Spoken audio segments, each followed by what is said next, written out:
Tanong ni Kalingap Rab kay Beyonce, Beyonce kinabahan ng tudo at hindi agad nakasagot. Tanong ni Kuya Rab kay Beyonce may katotohanan kaya? Bago ko ipagpatuloy ang maiksing reaction video na ito hiling ko lang na patapusin ang panunood nito para malaman ang nilalaman nito at kung bago ka pa lang sa munting channel na ito paki-subscribe para lagi kang updated sa video ng mga Kalingap. At pakisuportahan natin ang ama ng Kalingap na Val Santos Matubang Ate Edna Vlog at si Kalingap Rab.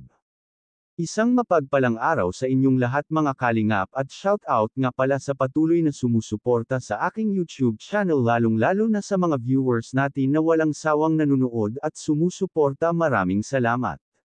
Mga Kalingap, siguro naman ay kinilig kayo sa part 24 ng Tambalang EDSA. Lalong-lalo na ang question and answer mga Kalingap. Dito nga sa part 24 ng EDSA ay parang nakikita natin na nai-inlove na itong si Beyonce kay Edo.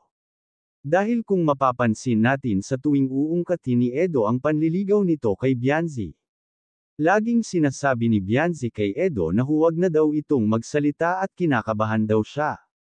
Iniisip kasi ni Beyonce na part lang ng vlog ang panliligaw ni Edo sa kanya at hindi ito seryoso. Nang dahil nga raw kay Beyonce ay makalimutan na niya ng tuluyan si Erica.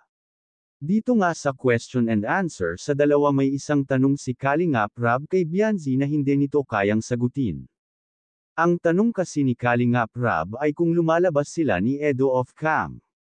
Dito ay mahahalata mo si Beyonce na parang gusto nito magsabi ng totoo. Ayaw lang nito umamin na totoong lumalabas sila ni Edo off cam. Dahil sa totoo lang ay lumalabas talaga sila ni Edo off-cam dahil sinasamahan ito ni Edo na kumuha ng ATM sa bangko, sinasamahan ito sa dentista.